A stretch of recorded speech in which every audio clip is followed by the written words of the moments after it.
السلام عليكم ورحمة الله تعالى وبركاته. بسم الله الرحمن الرحيم. الحمد لله رب العالمين. الصلاة والسلام على أشرف رسول الله وعلى آله وصحبه أجمعين. أما بعد. ബഹുമാനാദരവുകൾ നിറഞ്ഞ ഉസ്താദുമാർ, പ്രിയപ്പെട്ട മുതഅല്ലിം സുഹൃത്തുക്കൾ, അന്നുസ്ഖത്തു സുൽത്താനിയ, ചരിത്രം, ആധികാരികത എന്ന വിഷയമാണ് ചർച്ചയ്ക്ക് വെക്കുന്നത്. അസ്വഹുൽ കുതുബി ബഅദ കിതാബില്ലാഹ് എന്ന് ഹദീസ് വിജ്ഞാന ലോകത്തെ അഇമ്മത്ത് അംഗീകാരം നൽകിയ ഇമാം ബുഖാരി റഹ്മത്തുള്ളാഹി അലൈഹിയുടെ അൽ ജാമി അസ്വഹീഹിന് ഇന്ന് ലഭ്യമായ 20ഓളം നുസ്ഖകളിൽ ഏറ്റവും ആധികാരികവും അവലംബനീയവുമായ നുസ്ഖയാണ് അന്നുസ്ഖത്തു സുൽത്താനിയ എന്ന് അറിയപ്പെടുന്നത്. ഇസ്ലാമിക ചതുർപ്രമാണങ്ങളിൽ വിശുദ്ധ ഖുർആനിന് ശേഷം ഏറ്റവും ആധികാരികമായി അംഗീകരിക്കപ്പെടുന്ന തിരുഹദീസുകൾ, ആ ഹദീസുകളുടെ ആധികാരികതയെ ചോദ്യം ചെയ്തുകൊണ്ടുള്ള കുൽസിത ശ്രമങ്ങൾ എല്ലാ കാലത്തും ഉയർന്നു വന്നിട്ടുണ്ട്. ഇസ്ലാമിനകത്തും ഇസ്ലാമിന് പുറത്തും ഹദീസുകളെ ചോദ്യം ചെയ്തുകൊണ്ടുള്ള ശ്രമങ്ങൾ നമുക്ക് കാണാൻ കഴിയും. ഏറ്റവും കൂടുതൽ ഹദീസ് നിവേദനം ചെയ്ത ബഹുമാനപ്പെട്ട അബൂ ഹുറൈറ റളിയല്ലാഹു അൻഹുവിനെ ജൂതനായി ചമയിച്ചുകൊണ്ട് ഇസ്ലാമിലെ ഹദീസുകളെ മൊത്തം ദുർബലപ്പെടുത്താനുള്ള ശ്രമങ്ങൾ ഓറിയൻ്റലിസ്റ്റുകൾ നടത്തുന്നുണ്ട്. പ്രശസ്ത ഇസ്ലാം വിമർശകനായ ഓറിയൻ്റലിസ്റ്റ് ആചാര്യനായ ഗോൾഡ് സിഹർ ഇത്തരത്തിൽ അബൂ ഹുറൈറ റളിയല്ലാഹു അൻഹുവിനെ ഇസ്ലാമിൽ നിന്ന് പുറത്തു കൊണ്ടുപോകാനുള്ള ശ്രമങ്ങൾ നടത്തുന്നുണ്ട്. ഇത്തരത്തിൽ ആധികാരികതയെ ചോദ്യം ചെയ്തുകൊണ്ടുള്ള ശ്രമങ്ങൾക്കെതിരെ ഇസ്ലാമിക ലോകത്ത് നിന്നുമുള്ള ഒരു കനത്ത പ്രതിരോധത്തിൻ്റെ മാർഗമായിരുന്നു വാസ്തവത്തിൽ അന്നുസ്ഖത്തു സുൽത്താനിയയുടെ രൂപീകരണം എന്ന് വേണമെങ്കിൽ നമുക്ക് പറയാം. ഒരുപാട് ഭരണ പരിഷ്കാരങ്ങൾക്ക് നേതൃത്വം കൊടുത്ത ഉസ്മാനിയ ഖിലാഫത്തിലെ പ്രസിദ്ധനായ ഭരണാധികാരിയായിരുന്നു സുൽത്താൻ അബ്ദുൽ ഹമീദ് രണ്ടാമൻ. ഇദ്ദേഹത്തിൻ്റെ വിവിധങ്ങളായ വൈജ്ഞാനിക നവോത്ഥാന പ്രവർത്തനങ്ങളിൽ ഏറ്റവും മികച്ചതെന്ന് അറിയപ്പെടുന്നതാണ് അന്നുസ്ഖത്തു സുൽത്താനിയയുടെ രൂപീകരണം. ഇവിടെ അന്ന് ലോകത്ത് ലഭ്യമായിരുന്ന സ്വഹീഹുൽ ബുഖാരിയുടെ ഏറ്റവും കൂടുതൽ പ്രാബല്യത്തിലുണ്ടായിരുന്ന നുസ്ഖ എന്ന് പറയുന്നത് അന്നുസ്ഖത്തുൽ യൂനീനിയ എന്ന നുസ്ഖയായിരുന്നു. ഹിജ്റ 621 ജനിച്ച മഹാനായ ഷറഫുദ്ദീൻ അലി അൽ യൂനീനി റഹിമഹുല്ലയുടെ പേരിൽ അറിയപ്പെടുന്ന നുസ്ഖയാണ് അന്നുസ്ഖത്തുൽ യൂനീനിയ. ഈ നുസ്ഖയുടെ വിഷയത്തിലും പിൽക്കാലത്ത് ഒരുപാട് സംശയങ്ങളും ആശയക്കുഴപ്പങ്ങളും രൂപപ്പെട്ടു വന്നപ്പോഴാണ് ഇതിനെ ഒന്നുകൂടി പരിഷ്കരിച്ചുകൊണ്ട് വിശ്വാസയോഗ്യമായ ഒരു നുസ്ഖ കൂടി വികസിപ്പിക്കാനുള്ള ശ്രമങ്ങൾ ഉണ്ടാവുന്നത്. സുൽത്താൻ അബ്ദുൽ ഹമീദ് രണ്ടാമൻ നേരത്തെ സൂചിപ്പിച്ച പോലെ വലിയ ഭരണപരിഷ്കർത്താവായിരുന്നു, മാത്രമല്ല വലിയ സൂഫി വര്യനും കൂടിയായിരുന്നു എന്നാണ് ചരിത്രം രേഖപ്പെടുത്തുന്നത്.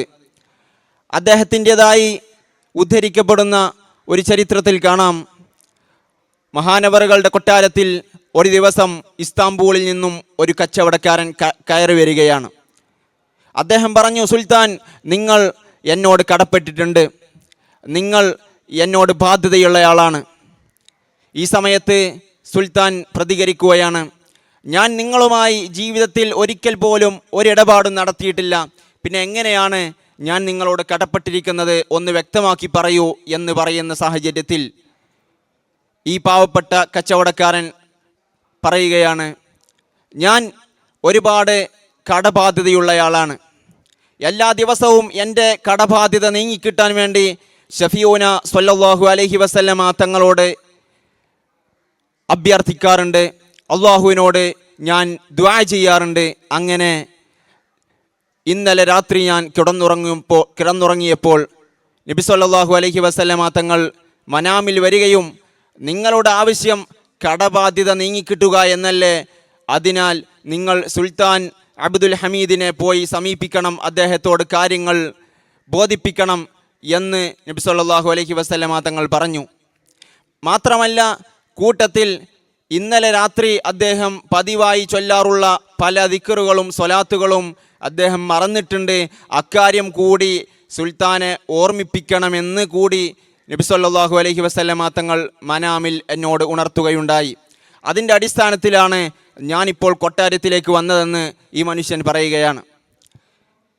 ഈ സമയത്ത് സുൽത്താൻ അബ്ദുൽ ഹമീദ് രണ്ടാമൻ അദ്ദേഹം വലിയ ദാനശീലനായിരുന്നു. ഈ മനുഷ്യനെ വീട്ടാനുള്ള കട മുഴുവൻ എന്ന് മാത്രമല്ല, അന്ന് അദ്ദേഹത്തിൻ്റെ കയ്യിലുണ്ടായിരുന്ന മുഴുവൻ നാണയക്കിഴികളും ഇദ്ദേഹത്തിന് നൽകുകയുണ്ടായി. ശേഷം പറഞ്ഞു, എൻ്റെ അധികാരം തന്നെ തെറിച്ചു പോയേക്കാവുന്ന വലിയ പാതകമാണ് ഞാൻ ഇന്നലെ ചെയ്തത്. ഒരുപാട് പണികളുണ്ടായിരുന്നു. ആ ജോലികൾക്കിടയിൽ ഞാൻ അറിയാതെ ക്ഷീണം കൊണ്ട് ഉറങ്ങിപ്പോയതാണ്. ഇതാണ് ഇദ്ദേഹം പറയുന്ന സംഭവത്തിൻ്റെ പൊരുൾ എന്ന് സുൽത്താൻ വിവരിക്കുകയാണ്. പ്രിയമുള്ളവരെ, ഇദ്ദേഹം ഒരു പ്രവാചകാനുരാഗി കൂടിയായിരുന്നു എന്നതിന് വലിയ സംഭവങ്ങൾ നമുക്ക് കാണാൻ കഴിയും. ഇറ്റലിയിലും ഫ്രാൻസിലുമെല്ലാം തിരുനബി സല്ലല്ലാഹു അലൈഹി വസല്ലമ തങ്ങളെ അവഹേളിക്കുന്ന ഒരു സന്ദർഭം ഉണ്ടായപ്പോൾ അതിനെതിരെ ശക്തമായ ഭാഷയിൽ ഇദ്ദേഹം പ്രതികരിച്ചിട്ടുണ്ട്. ഇറ്റലിയിലെ വിദേശകാര്യ സെക്രട്ടറിയെ വിളിച്ചുകൊണ്ട്, അതുപോലെ ഫ്രാൻസിലെ ജനപ്രതിനിധികളെ വിളിച്ചു വരുത്തിക്കൊണ്ട് തൻ്റെ കൊട്ടാരത്തിൽ നിന്ന് പ്രവാചക നിന്ദക്കെതിരെ ശക്തമായ ഭാഷയിൽ അദ്ദേഹം തൻ്റെ പ്രതിഷേധം അറിയിക്കുകയും ചെയ്തിട്ടുണ്ട്.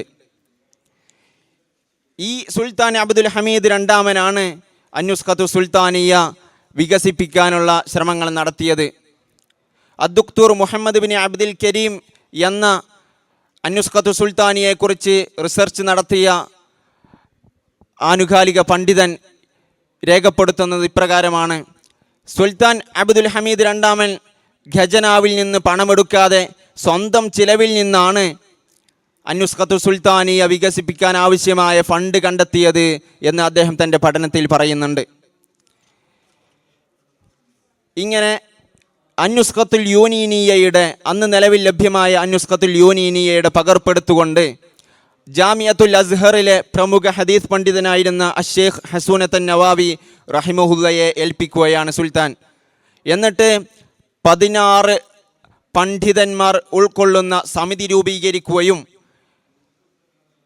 ഈ അന്നുസ്ഖത്തുൽ യൂനീനിയ വെച്ചുകൊണ്ട് അതിലുള്ള തെറ്റുകളും അതിൽ പിൽക്കാലത്ത് വന്ന മാറ്റിത്തിരുത്തലുകളെല്ലാം കണ്ടെത്തി അന്ന് ലഭ്യമായ മറ്റു നുസ്ഖകൾ കൂടി താരതമ്യം ചെയ്തുകൊണ്ട് പുതിയ ഒരു നുസ്ഖ രൂപപ്പെടുത്തണം എന്ന് സുൽത്താൻ അദ്ദേഹത്തോട് നിർദ്ദേശിക്കുകയാണ്.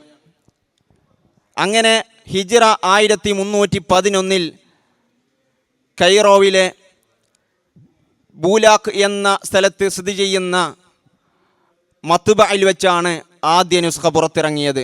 അതുകൊണ്ടാണ് അന്നുസ്ഖത്തുൽ ബൂലാഖിയ എന്ന പേരിലും ഇത് അറിയപ്പെടുന്നത്. ഈ അന്നുസ്ഖത്തു സുൽത്താനിയയുടെ ആധികാരികത നമ്മൾ ചർച്ച ചെയ്യുമ്പോൾ ഏറ്റവും പ്രധാനം ഇതിൻ്റെ അടിസ്ഥാനമായി അവലംബിക്കപ്പെടുന്ന അന്നുസ്ഖത്തുൽ യൂനീനിയെക്കുറിച്ചുള്ള പഠനമാണ്. അന്നുസ്ഖത്തുൽ യൂനീനിയ എന്ന് പറയുന്നത് നേരത്തെ സൂചിപ്പിച്ച പോലെ ഷറഫുദ്ദീൻ അലി അൽ യൂനീനി റഹിമഹുല്ലയുടെ കാർമ്മികത്വത്തിൽ രൂപപ്പെടുത്തപ്പെട്ട നുസ്ഖയാണ്. മഹാനവർകൾ വലിയ മുഹദ്ദീസായിരുന്നു. അവരെക്കുറിച്ച് ഹാഫിദ് ഇബ്നു ഹജർ അൽ അസ്ഖലാനി റഹ്മത്തുള്ളാഹി അലൈഹി പറയുന്നത് കാണാം: ഉനിയ ബിൽ ഹദീസി വളബ്തിഹി വഖറ അൽ ബുഖാരിയ അല ഇബ്നു മാലിക് റഹിമഹുല്ലാ തസ്ഹീഹൻ. ഹദീസിൻ്റെ റിവായത്തും അതിൻ്റെ ലബ്ത്തുമെല്ലാം കൃത്യമായി വശമുണ്ടായിരുന്ന ആളാണ്. അതിനെ കൃത്യമായി പരിഗണിച്ച ആളാണ് ഷറഫുദ്ദീൻ അലി എന്നവർ. മാത്രമല്ല, ഇബ്നു മാലിക് റഹ്മഹുല്ല അൽഫിയയുടെ മുസന്നിഫായ ഇബ്നു മാലിക് റഹ്മഹുല്ലയുടെ ഹദീസ് വിജ്ഞാനത്തിൽ അവരുടെ ഉസ്താദ് കൂടിയായിരുന്നു മഹാനവർകൾ എന്ന് ഹാഫിദ് ഇബ്നു ഹജർ അൽ അസ്ഖലാനി റഹ്മത്തുള്ളാഹി അലൈഹി അദ്ദുററുൽ കാമിനയിൽ പറയുന്നു.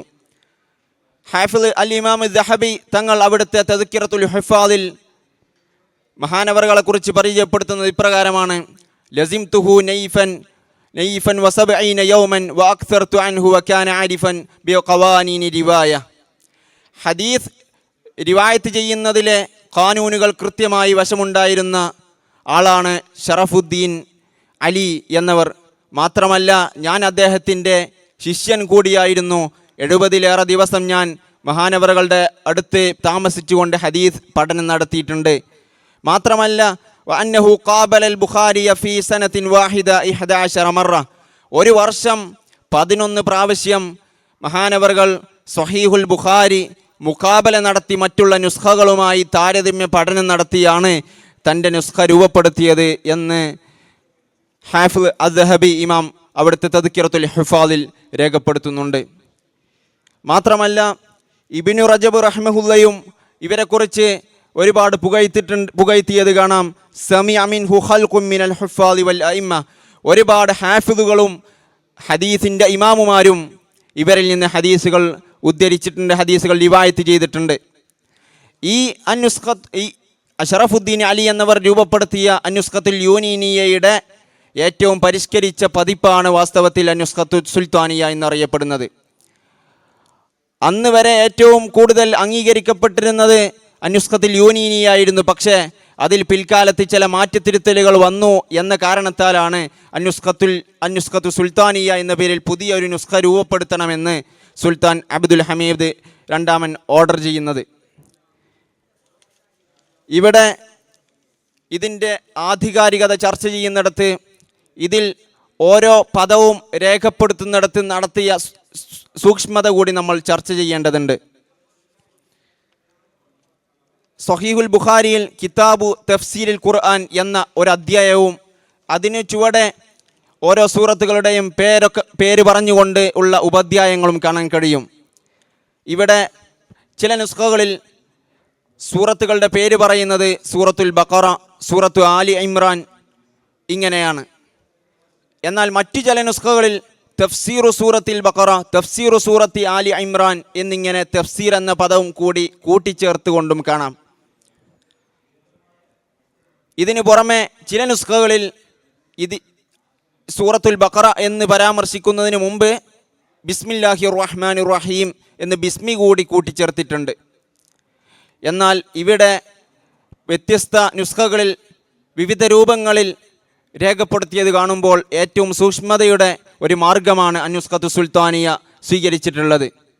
ആദ്യം ബിസ്മി പറഞ്ഞ് അതിനുശേഷം കിതാബു തഫ്സീരിൽ ഖുർആൻ എന്ന് ഒൻവാൻ കൊടുത്ത് അതിനുശേഷം ഓരോ സൂറത്തുകളുടെയും പേര് പറയുന്നതിന് മുമ്പ് വീണ്ടും ബിസ്മി ആവർത്തിച്ച് ബിസ്മില്ലാഹിർ റഹ്മാനിർ റഹീം സൂറത്തുൽ ബഖറ, ബിസ്മില്ലാഹിർ റഹ്മാനിർ റഹീം സൂറത്തു ആലി ഇമ്രാൻ എന്നിങ്ങനെയാണ് തർജുമ കൊടുത്തത് നമുക്ക് കാണാൻ കഴിയുന്നത്.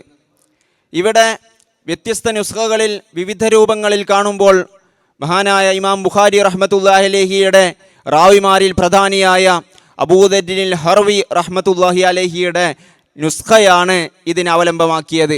അവരുടെ നുസ്ഖയിലുള്ളത് പ്രകാരം ഈ വ്യത്യസ്ത രീതിയിൽ കാണുന്ന സ്ഥലത്ത് അവരുടെ നുസ്ഖ പരിഗണിക്കുകയാണ് ചെയ്തത് ഇമാം അബൂദർദിൽ ഹർവി റഹ്മത്തുള്ളാഹി അലൈഹിയുടെ. ഇനി പല സ്ഥലങ്ങളിലും തർജുമയോ ഒൻവാനോ ഒന്നും കൂടാതെ ഹദ്ദസന, അഖ്ബറന എന്നൊക്കെ പറഞ്ഞ് നേരിട്ട് ഹദീസുകൾ ആരംഭിക്കുന്ന രീതിയും സ്വഹീഹുൽ ബുഖാരിയിൽ കാണാൻ കഴിയും. എന്നാൽ ഹാഫിദ് ഇബ്നു ഹജർ അൽ അസ്ഖലാനി റഹ്മത്തുള്ളാഹി അലൈഹി അവിടുത്തെ ഫത്ഹുൽ ബാരിയിലും ഇമാം ബദറുദ്ദീൻ അൽ ഐനി റഹ്മഹുല്ല അവിടുത്തെ ഉംദത്തുൽ ഖാരിയിലുമെല്ലാം ചിലപ്പോൾ ഇത്തരം ഹദീസുകൾക്ക് പ്രത്യേകം തർജുമ കൊണ്ടുവന്നത് കാണാം. ഈ ഘട്ടങ്ങളിൽ ആധികാരികമായ ഹദീസ് ഗ്രന്ഥമായ സ്വഹീഹുൽ ബുഖാരിയുടെ ഏറ്റവും അംഗീകരിക്കപ്പെടുന്ന ശറഹുകളെ കൂടി അവലംബിക്കുകയാണ് ചെയ്തത്. ഈ ആധികാരിക ശറഹുകളിൽ ചിലപ്പോൾ തർജമ കൂടുതൽ കൊടുത്തിട്ടുണ്ടാകും. ആ കൊടുത്ത തർജമകളെ കൂടി ഉൾപ്പെടുത്തിക്കൊണ്ടാണ് അന്നുസ്ഖത്തു സുൽത്താനിയ വിപുലീകരിക്കുന്നത്. ഇനി മറ്റു പലയിടങ്ങളിലും ബാബുൻ അതല്ലെങ്കിൽ ബാബു കൗലിഹി തആല എന്ന് പറഞ്ഞ ശേഷം ഏതെങ്കിലും ഒരു ആയത്തോ അതല്ലെങ്കിൽ ഹദീസ് തന്നെയോ ബാബു കൗലിഹി സ്വല്ലല്ലാഹു അലൈഹി വസല്ലം എന്ന് പറഞ്ഞിട്ട് ചില ഹദീസുകൾ മാത്രമോ കൊടുക്കുന്ന രീതിയും കാണാം. ഇവിടെയും ഈ വിഷയം ഉദ്ധരിക്കുന്നിടത്ത് പല നുസ്ഖകളിലും പല രൂപത്തിലാണ് കാണുന്നത്. ഇവിടെ മഹാനായ അബൂദർദിൽ ഹർവി റഹ്മത്തുള്ളാഹി അലൈഹിയുടെ നുസ്ഖയാണ് അന്നുസ്ഖത്തു സുൽത്താനിയ മുൻതൂക്കം നൽകുന്നത്. ഇങ്ങനെ വ്യത്യസ്ത നുസ്ഖകൾ തമ്മിൽ വ്യത്യാസം വരുന്ന സാഹചര്യത്തിൽ ഏറ്റവും ആധികാരികമായി അംഗീകരിക്കാൻ പറ്റുന്നത് എന്നർത്ഥത്തിൽ അബൂദർദിനിൽ ഹറവി റഹ്മഹുല്ലയെ അവലംബിച്ചത് കാണാം. ഇതുപോലെ ഇമാം ബുഖാരി റഹ്മത്തുള്ളാഹി അലഹിയുടെ പല റാവിമാരുടെയും പേരുകൾ പിൽക്കാലക്കാർക്ക് സംശയം ഉതകുന്ന രൂപത്തിൽ പലപ്പോഴും കാണാനിടയായി. അങ്ങോട്ടും ഇങ്ങോട്ടും റാവിമാരെ മാറി ഉപയോഗിക്കുന്ന ഒരു സാഹചര്യം രൂപപ്പെട്ടു. ഈ സന്ദർഭത്തിൽ ഓരോ റാവിമാർക്കും പ്രത്യേകം റുമൂസുകൾ രേഖപ്പെടുത്തിക്കൊണ്ട് അവരെ സൂചിപ്പിക്കുന്ന സൂചകാക്ഷരങ്ങൾ രൂപപ്പെടുത്തിക്കൊണ്ടാണ് അന്നുസ്ഖത്തു സുൽത്താനിയ വിപുലീകരിക്കുന്നത്. അൽ-ഇമാം മുഹമ്മദിൻ അസ്വീലി റഹ്മത്തുള്ളാഹി അലൈഹിയെ സൂചിപ്പിക്കാൻ സ്വാദ്, ഇബ്നു അസാക്കിർ റഹ്മഹുല്ലയെ സൂചിപ്പിക്കാൻ സീന്, അബുൽ വഖ്ത് റഹ്മഹുല്ലയെ സൂചിപ്പിക്കാൻ ത്വാ, അൽ-ഇമാം അൽ-കശ്മീഹിനി റഹ്മഹുല്ലയെ സൂചിപ്പിക്കാൻ ഹാ, ഇങ്ങനെ മുസ്തംലി റഹ്മഹുല്ലയെ സൂചിപ്പിക്കാൻ മറ്റ് പല അക്ഷരങ്ങളും, ഇങ്ങനെ ഒരുപാട് റാവിമാർക്ക് അവരുടെ പേരുകൾ അങ്ങോട്ടും ഇങ്ങോട്ടും സാദൃശ്യമാവുകയും പിൽക്കാലക്കാർക്ക് അത് തിരിച്ചറിയാതെ പോവുകയും ചെയ്യുന്ന ഒരു സാഹചര്യം ഉണ്ടായതുകൊണ്ടാണ് ഓരോ റാവിമാരെ കുറിക്കാനും പ്രത്യേകം റുമൂസുകൾ ഉൾപ്പെടുത്തിയത്. ഇനി എഴുത്തിൻ്റെ രൂപത്തിലും ചില മാറ്റങ്ങൾ കാണാം. സുഫിയാൻ എന്ന പേര് എഴുതുന്നിടത്ത് ബഹുമാനപ്പെട്ട സുഫിയാൻ സൗരി റഹ്മഹുല്ലാഹി അലഹിയുടെ പേരൊക്കെ എഴുതുന്നിടത്ത് പലപ്പോഴും അലിഫ് ഇല്ലാതെയാണ് പല നുസ്ഖകളിലും കാണുന്നത്. ചില നുസ്ഖകളിൽ അലിഫോടുകൂടെയും കാണുന്നുണ്ട്. എന്നാൽ അന്നുസ്ഖത്തു സുൽത്താനിയയിൽ ഇവിടെ സുഫിയാൻ എന്ന പദം എഴുതുന്നിടത്തും ഇതുപോലെ അൽ ഹാരിസ് ബിൻ ഹിഷാം എന്ന റാവിയെക്കുറിച്ച് എഴുതുന്നിടത്തുമൊന്നും അലിഫ് എഴുതിയിട്ടില്ല. മാത്രമല്ല സ്വഹീഹുൽ ബുഖാരിയിലെ 4-ാമത്തെ ഹദീസ് ഉദ്ധരിക്കുന്നിടത്ത് അതിൽ ഒരു ഭാഗത്ത് വഹീൻ്റെ ആരംഭത്തെക്കുറിച്ച് പറയുന്ന സംഭവം വിവരിക്കുന്നിടത്ത് കാണാം സമ്മിലൂനി സമ്മിലൂനി. പല നുസ്ഖകളിലും ഇത് 2 പ്രാവശ്യം കൊടുത്തതായി കാണാം. നുസ്ഖത്തുൽ ഹിന്ദ് എന്ന് അറിയപ്പെടുന്ന നമ്മുടെ ഇന്ത്യയിൽ വ്യാപകമായി പ്രചാരത്തിലുള്ള നുസ്ഖയിലടക്കം 2 പ്രാവശ്യം സമ്മിലൂനി എന്ന് ഉപയോഗിച്ചത് കാണാം. അതേസമയം അന്നുസ്ഖത്തു സുൽത്താനിയയിൽ സമ്മിലൂനി എന്ന് 1 പ്രാവശ്യം മാത്രമാണ് രേഖപ്പെടുത്തിയിട്ടുള്ളത്. ഇവിടെയും കൂടുതൽ ആധികാരികതയോട് ചേർന്ന് നിൽക്കാനാണ് ഈ നുസ്ഖ ശ്രമിച്ചിട്ടുള്ളത് എന്ന് നമുക്ക് ഇമാം ഹാഫിദ് ഇബ്നു ഹജർ അൽ അസ്ഖലാനി റഹ്മത്തുള്ളാഹി അലൈഹിയുടെ ഫതുഹുൽ ബാരി നോക്കിയാൽ നമുക്ക് വ്യക്തമാകും. മഹാനായ അസ്വീലി ഇമാമിൻ്റെ റിവായത്തിലുള്ളത് സമ്മിലൂനി എന്നാണ്. അതുകൊണ്ട് ഏറ്റവും കൂടുതൽ ആധികാരികമായി അംഗീകരിക്കപ്പെടുന്നത് ഈ നുസ്ഖയാണ്. എല്ലാ വിധത്തിലും നോക്കുമ്പോൾ കൂടുതൽ ആധികാരികത ഇതിനാണ് ഉള്ളത് എന്നതുകൊണ്ട് സമ്മിലൂനി എന്ന് 1 പ്രാവശ്യം മാത്രമാണ് അന്നുസ്ഖത്തു സുൽത്താനിയയിൽ നമുക്ക് കാണാൻ കഴിയുന്നത്. ഇതുപോലെ ഒരുപാട് സ്ഥലങ്ങളിൽ അന്നുസ്ഖത്തു സുൽത്താനിയ വേറിട്ട് നിൽക്കുന്നുണ്ട്. മറ്റ് നുസ്ഖകളിൽ പലപ്പോഴും സംശയം ഉതകുന്ന പല സ്ഥലങ്ങളും വരുമ്പോൾ ഏറ്റവും ആധികാരികമായി അവലംബിക്കപ്പെടാവുന്ന സ്വഹീഹുൽ ബുഖാരിയുടെ തന്നെ ഷറഹുകളോ അതല്ലെങ്കിൽ റാവിമാരുടെ ഉദ്ധരണികളോ അതല്ലെങ്കിൽ അവരുടെ നുസ്ഖകളിൽ എങ്ങനെയാണോ രേഖപ്പെടുത്തിയിട്ടുള്ളത് അതോ പരിഗണിച്ചുകൊണ്ടാണ് അന്നുസ്ഖത്തു സുൽത്താനിയ പുറത്തിറക്കിയിട്ടുള്ളത്. അന്ന് 1313 2-ാം ഘട്ടം അച്ചടി നടന്നപ്പോൾ അന്ന് പ്രിൻ്റ് ചെയ്ത 1000-ഓളം വരുന്ന സ്വഹീഹുൽ ബുഖാരിയുടെ കോപ്പികൾ പണ്ഡിതന്മാർക്കും മുതഅല്ലിമുകൾക്കും വിതരണം ചെയ്തു എന്ന് ചരിത്രത്തിൽ കാണാം. ആദ്യഘട്ട പ്രിൻറ്റിങ് നടന്ന ശേഷം വീണ്ടും ഒരുപാട് പണ്ഡിതന്മാരുടെ സ്വഹീഹുൽ ബുഖാരി ദർസുകളിൽ ഇത് വായിച്ച് കേൾപ്പിക്കുകയും നിരന്തരം താരതമ്യങ്ങൾ നടത്തുകയും ചെയ്തതിൻ്റെ അടിസ്ഥാനത്തിൽ 1913 2-ാം ഘട്ട പ്രിൻറ്റിങ് നടക്കുന്നത്. ആദ്യഘട്ടത്തിൽ പണ്ഡിതന്മാർ ഒരുമിച്ചുകൂടി നടത്തിയ അവലോകനത്തിൽ കണ്ടെത്തിയ 100ഓളം തെറ്റുകൾ തിരുത്തിയാണ് 2-ാം ഘട്ട അച്ചടി നടക്കുന്നത്. ഇങ്ങനെ കൂടുതൽ ആധികാരികത സംരക്ഷിച്ചുകൊണ്ട് ആണ് അന്നുസ്ഖത്തു സുൽത്താനിയ വികസിപ്പിച്ചെടുത്തത്.